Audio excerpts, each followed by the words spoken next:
We all know the old trope of the tinfoil hat-wearing conspiracy theorist who believes crazy things like the government is spying on us, and the military is spraying things in the sky, and the CIA ships in the drugs.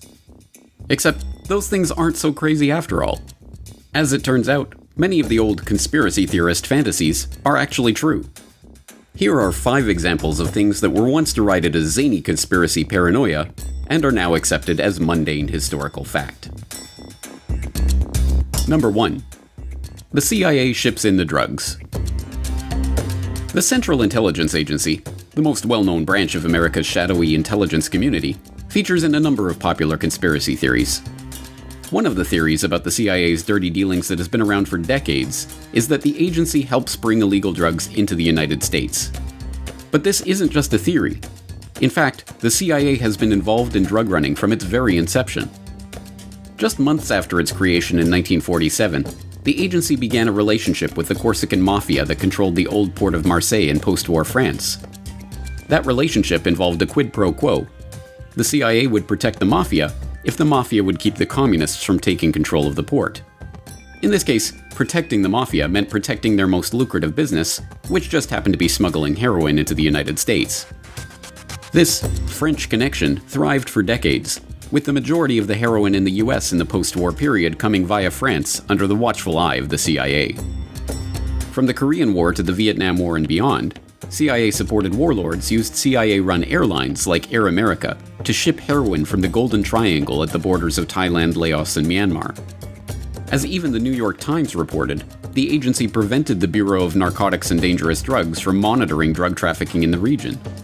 They even stopped an investigation into an Air America DC-3 loaded with heroin packed into boxes of Tide soap powder that had been seized on its way to the US. In the 1980s, yet more agency involvement in drug smuggling rings came to light. This time it was drug traffickers connected to the Contras in Nicaragua that received help from the agency.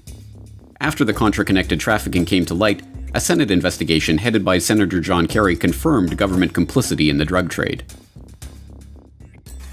As for the CIA, it's denied ever aiding or condoning drug smuggling.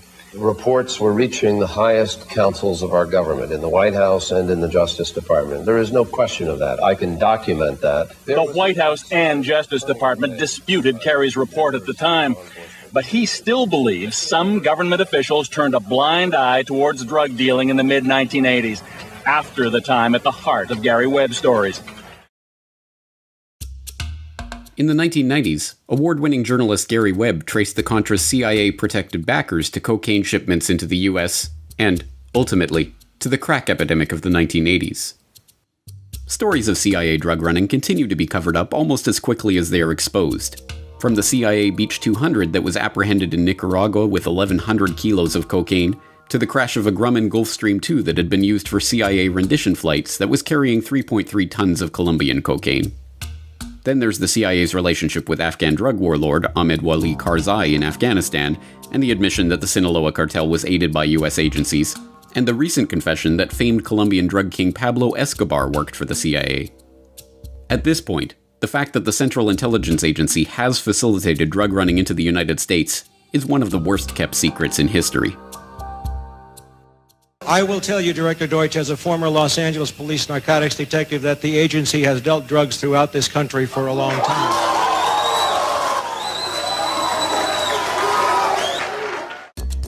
Number 2. The government is spraying us from the skies. It is incumbent on everyone who wishes to remain in the respectable, polite circles of society that they deride all chemtrail theorists as kooky fringe-nut wingbats, or whatever the ad hominem du jour is. I mean, who could actually believe that the government would ever coordinate a program to spray toxic chemicals on unwitting citizens? Except, of course, for the pesky little fact that the US government has done precisely that. Repeatedly, in fact. Like in the San Francisco Bay Area in 1950. The US Navy conducted an experiment they codenamed Operation Sea Spray, in which they secretly sprayed the population with Serratia marcescens, a rod-shaped gram-negative bacteria that just happens to be a human pathogen. And what did the Navy hope to accomplish with this experiment? Why, to determine the susceptibility of a big city like San Francisco to a bioweapon attack by terrorists, of course. And what did they actually accomplish? The death of at least one person and the hospitalization of many others. Which, I suppose, answers the experimenter's question, doesn't it? Are San Franciscans susceptible to a bioweapon attack by terrorists? Well, yes, evidently. Assuming by the word terrorist you mean the US Navy. So surely this type of thing was just a one-off. They never tried something like this before or since, right? Right? Oh, of course they did.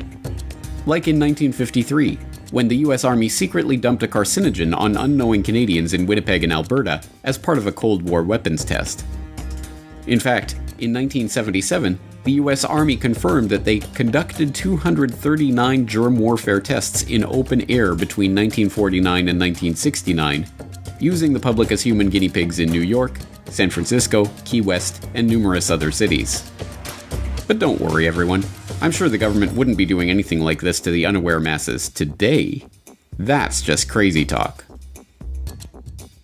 KSLA News 12 discovered chemtrails are even mentioned by name in the initial draft of House Bill 2977 back in 2001 under the Space Preservation Act. But the military denies any such program exists. Jeff Farrell, KSLA News 12 reporting. And, it turns out until 9 years ago, the government had the right under U.S. law to conduct secret testing on the American public under specific conditions. Only a public outcry repealed part of that law, with some exceptions. Number 3. Governments stage terror attacks. Over the last decade, internet conspiracy analysts have brought the term false flag to the public consciousness. In naval warfare, a false flag refers to an attack where a vessel flies a flag other than their true battle flag before engaging their enemy. It is a trick, designed to deceive the enemy about the true nature and origin of an attack, and it has been used over and over by government after government for hundreds of years in order to motivate their people for war. In the 1780s, Swedish King Gustav III, looking to start a war with Russia in order to shore up his own domestic political power, dressed some of his own troops in Russian military uniforms and ordered them to attack a Swedish outpost on the Russian border. The ruse worked, and the Swedes, outraged at this supposedly Russian attack, gave the king the authority to launch a defensive war. In 1931, the Japanese were looking for a pretext to invade Manchuria. On September 18th of that year, a lieutenant in the Imperial Japanese Army detonated a small amount of TNT along a Japanese-owned railway in the Manchurian city of Mukden. The act was blamed on Chinese dissidents and used to justify the occupation of Manchuria just 6 months later. When the deception was later exposed, Japan was diplomatically shunned and forced to withdraw from the League of Nations. In 1954, the Israelis hired a number of Egyptian Jews to plant bombs in American and British cinemas, libraries, and other civilian targets to be blamed on the Muslim Brotherhood or other malcontents. The plan, known as the Lavon Affair, was part of an effort to convince the British to retain their military presence in the occupied Suez Canal zone.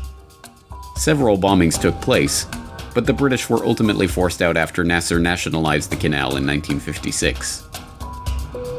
In August 1964, the USS Maddox, a US destroyer on patrol in the Gulf of Tonkin, believed it had come under attack from North Vietnamese Navy torpedo boats, engaging in evasive action and returning fire.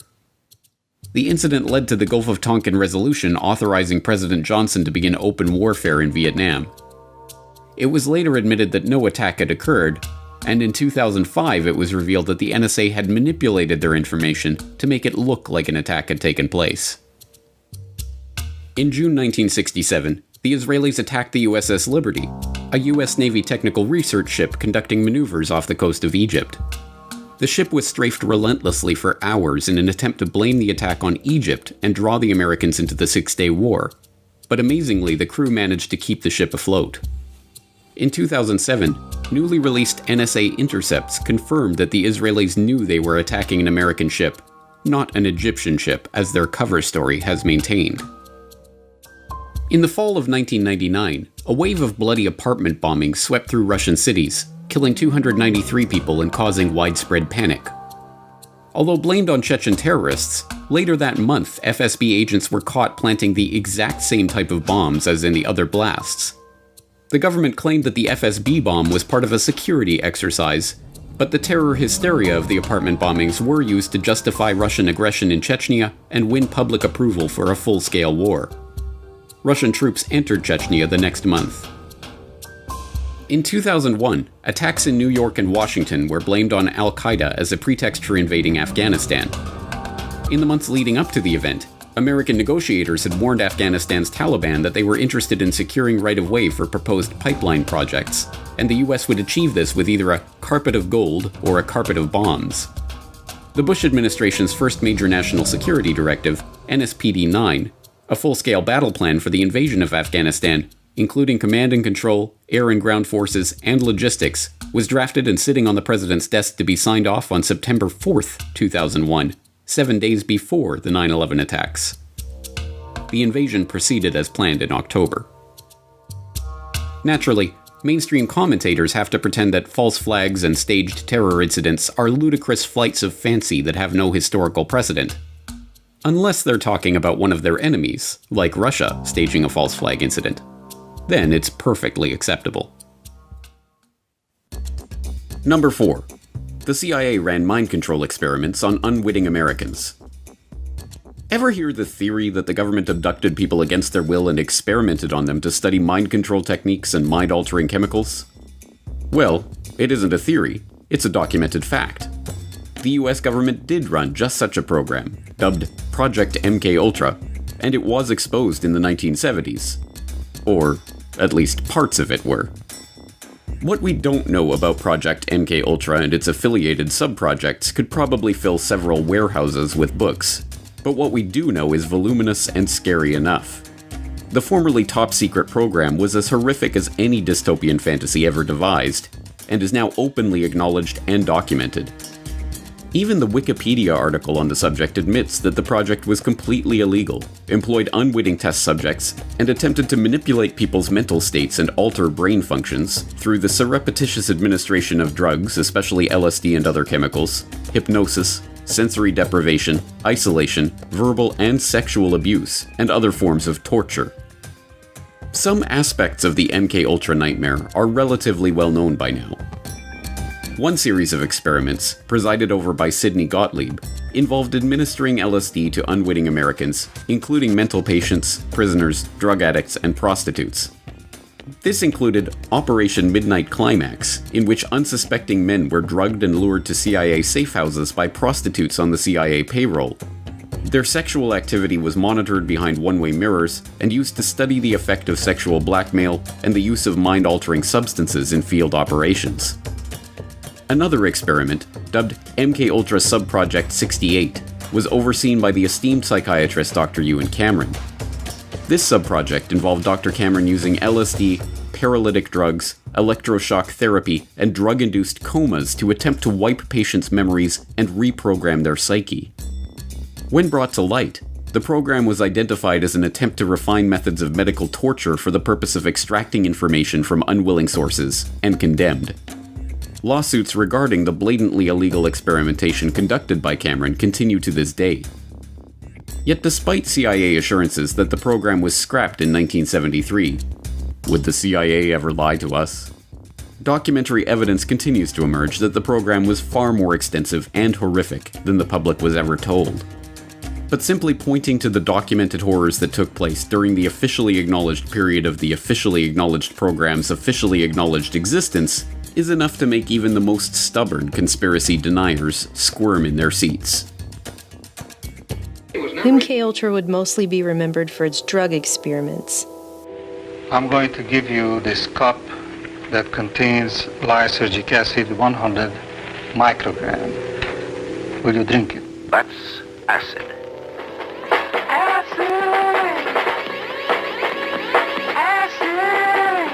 Characterized by hallucinations, illusions, distortions of perception and thinking.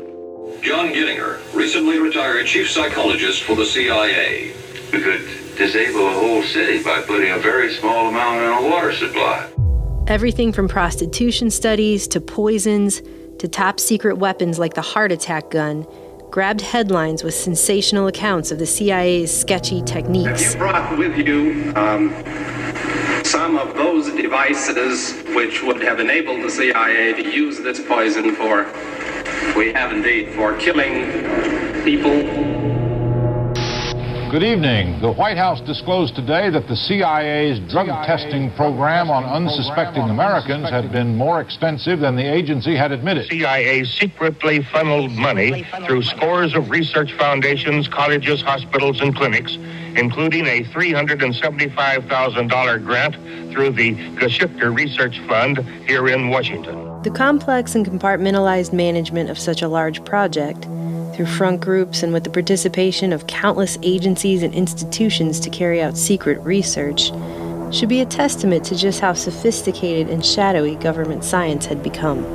There are names of doctors, there are names of officials, there are names of former and present CIA officials who were involved, names of hospitals, and depending on how you treat it, it could be sensational. Number 5. I don't like them putting chemicals in the water that turn the friggin' frogs female? You've probably seen the memes about it. It's one of the best known and most parodied conspiracy memes of recent years, constantly held up as an example of how utterly deranged and off-base online conspiracy theorists are. That turn the friggin' frogs gay. Do you understand that? Turn the friggin' frogs gay. Do you understand that? After all, everyone knows that chemicals in the water aren't turning the frogs gay. They're turning them female. Reports began to emerge on this phenomenon a decade ago, like this one from Live Science. Pesticide turns male frogs into females, which points out that scientific research is demonstrating that a commonly used pesticide known as atrazine can turn male frogs into females that are successfully able to reproduce. Atrazine, it turns out, is a weed killer used primarily on corn crops and can cause sexual abnormalities in frogs, such as hermaphroditism, having both male and female sex organs. The study from 2010 further discovered that atrazine's effects are long-lasting and can influence reproduction in amphibians. The results suggest that atrazine could have potentially harmful effects on populations of amphibians, animals that are already experiencing a global decline. And despite the steady flow of funny memes this observation has generated, this is no laughing matter. As study author Tyrone B. Hayes of the University of California, Berkeley explains, the study suggests that atrazine, which is banned in Europe, could have potentially harmful effects on populations of amphibians, animals that are already experiencing a global decline. Though there's no mention of the frog's sexual preferences, pesticides are admittedly bending the genders of amphibians. And to top it all off, since atrazine interferes with the production of the sex hormone estrogen present in people and frogs, the findings could have implications for humans as well. But it isn't just atrazine. Over the last century, mass manufacturing of plastics and other products have meant that our environment is now awash in chemicals called endocrine disruptors, which, a growing body of research suggests, interferes with sperm production and may impair human fertilization. These chemicals may be one of the reasons that sperm counts are undergoing a dramatic drop in developed countries and other issues with men's health, including testicular cancer, undescended testes, and low sperm count. That's actually a pretty big deal. But I guess if you want to make trendy hipsters laugh, just tell them these completely admitted scientific facts about the pesticide that are wreaking untold havoc on our environment, and then do your best impression of a loudmouth Texan ranting about gay frogs. You'll have your friends in stitches. Just don't say it's a theory. In conclusion, in truth, there are many more examples of conspiracy theories that turned out to be true. From the US government knowingly injecting poor black sharecroppers with syphilis, to the CIA heart attack gun, to the anonymous letter that the FBI wrote to Martin Luther King urging him to kill himself. So, what other not-so-theoretical conspiracy theories do you know of? Let us know in the comments below. There has never been a conspiracy in this country.